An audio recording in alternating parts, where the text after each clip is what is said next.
आपको बहुत खतरनाक डिजीज करवा सकती है। वेलकम बैक टू सीरीज बीमारी की जानकारी पार्ट 3 और आज हम बात करने वाले हैं टेटनस के बारे में। टेटनस का नाम भी शायद सबने सुना होगा और इसका शायद इंजेक्शन भी कई बार सबने लिया होगा। हर छोटी सी चोट लगने पे बोला जाता है कि टेटनस का इंजेक्शन ले लेना। अब इसका रीज़न क्या है? देखो, टेटनस एक बैक्टीरियल इन्फेक्शन है और इसको कॉज करने वाले बैक्टीरिया का नाम है क्लोस्ट्रीडियम टेटनाई। ये जो क्लोस्ट्रीडियम टेटनाई बैक्टीरिया है ना, बड़ा अजीब सा बैक्टीरिया है क्योंकि ये बनाता है स्पोर्स। अब स्पोर्स को समझने के लिए आप समझो एक फल का बीज। ये जो बीज होते हैं ये जब तक आपके किचन के डब्बों में रखे हैं ना, तब तक ये उगते नहीं है, राइट। बट वहाँ से निकाल के अगर आप इसे मिट्टी में लगाओगे, पानी डालोगे, तो ये उग सकता है, एक नया पौधा बना सकता है।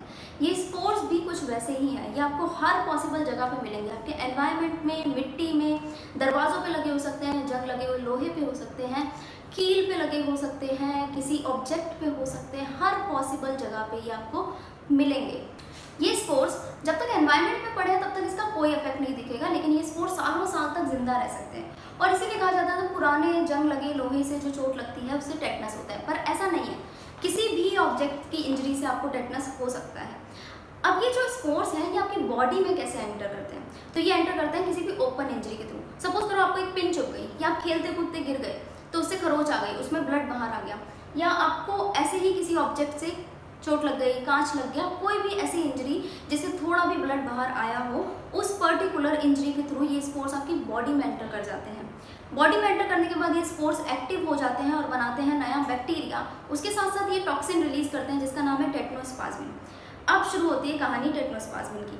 टेटनोस्पाज्मिन एक तरह का न्यूरोटॉक्सिन है और ये सीधा आपके स्पाइनल कॉर्ड को अफेक्ट करता है। ये स्पाइनल कॉर्ड आपके ब्रेन का एक एक्सटेंडेड पार्ट है और स्पाइनल कॉर्ड से मसल्स तक आने वाले जो सिग्नल होते हैं ना, उनको ब्लॉक करता है। तो नॉर्मल सिचुएशन में आप क्या करते हो? एक मसल कॉन्ट्रैक्ट कर सकते हो, रिलैक्स कर सकते हो, कॉन्ट्रैक्ट कर सकते हो, रिलैक्स कर सकते हो। इस सिचुएशन में मसल रिलैक्स होने से पहले ही दोबारा कॉन्ट्रैक्शन में चली जाती है। ये कॉन्ट्रैक्शन इतने वाइल्ड होते हैं कि आपकी मसल्स ब्रेक भी हो सकती हैं और आपके बोन्स में फ्रैक्चर तक आ सकता है। ये जो अफेक्ट है ये जनरली दिखना शुरू होता है आपके जॉ मसल से, और आप खाना स्वेलो नहीं कर पाते हो, निगल नहीं पाते हो कोई भी चीज़, उसमें बहुत दिक्कत होती है। फिर उसके बाद की मसल्स जब यहाँ पे बहुत ज़्यादा रिजिड हो जाती हैं अफेक्ट की वजह से, तो आप माउथ भी ओपन नहीं कर सकते हो। इसीलिए इस डिजीज़ को लॉक जॉ डिजीज़ भी कहा जाता है। धीरे धीरे करके ये जो अफेक्ट है नीचे की मसल्स में रेडिएट होना शुरू होता है और पहुँच जाता है आपकी चेस्ट मसल तक। चेस्ट मसल्स इतनी रिजिड हो जाती हैं कि बंदा सांस नहीं ले पाता और यही रीज़न बनता है मौत का।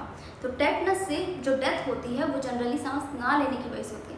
मसल्स इतनी ज़्यादा खिंच जाती हैं, इतना ज़्यादा अकड़ जाती हैं कि आप एक बंदे को ऐसे आर्क शेप में अकड़ता हुआ देखोगे।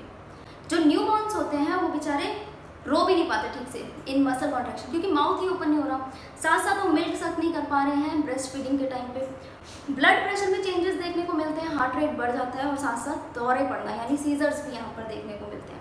और सही टाइम पे ट्रीट ना किया जाए तो डेथ तो पक्की है। इस बीमारी को खत्म नहीं किया जा सका क्योंकि ये जो स्पोर्स है ये हाईली रेजिस्टेंट हैं और इनको नॉर्मल सिचुएशन में ऐसे किल नहीं किया जा सकता है क्योंकि हर पॉसिबल जगह पे ये स्पोर्स प्रेजेंट होते हैं। अगर हम डेटा की बात करें तो साल 2018 में 25,000 न्यूबॉर्न्स की टेटनस से डेथ हुई थी। बट ये जो नंबर है 25,000, ये नंबर 97% कम है as compared to the data of 1988, क्योंकि 1988 में यही नंबर 7,87,000 था। और ये जो इतना चेंज आया है नंबर्स में टेटनस की डेथ का, ये आया है बेटर इम्यूनाइजेशन की वजह से। अगर किसी को टेटनस हो जाए तो क्या इसका कोई प्रॉपर इलाज है? Sadly no. टेटनस का कोई भी प्रॉपर क्योर नहीं है। हाँ, लेकिन जो बैक्टीरिया बॉडी में है उसको किल करने के लिए हम एंटीबायोटिक का यूज़ करते हैं, और जो टॉक्सिन बॉडी में है उसके अफेक्ट को हटाने के लिए हम इम्यूनोग्लोबिन्स यूज़ कर सकते हैं।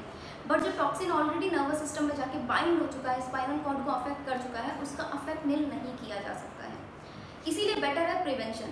Prevention is always better than cure, और इसीलिए प्रिवेंशन में यहाँ पर चलता है रूटीन इम्यूनाइजेशन, जिसके ओवरऑल 6 डोज दिए जाते हैं थ्रू आउट द लाइफ। इसमें से 3 डोज जो होते हैं वो प्राइमरी डोज कहलाते हैं और बाकी के बचे हुए 3 डोज को हम बूस्टर डोज कहते हैं। जो प्राइमरी डोज है वो बर्थ के बाद 6ठे हफ्ते पे पहला शॉट दिया जाता है, उसके बाद 10th वीक पे और तीसरा शॉट दिया जाता है उसका 14th वीक पे। जो बूस्टर डोज हैं वो दिए जाते हैं पहले 1.5 साल पे, फिर उसके बाद 4 से 7 साल की उम्र में, और लास्ट डोज जो है वो 9 से 15 साल की उम्र में दिया जाता है।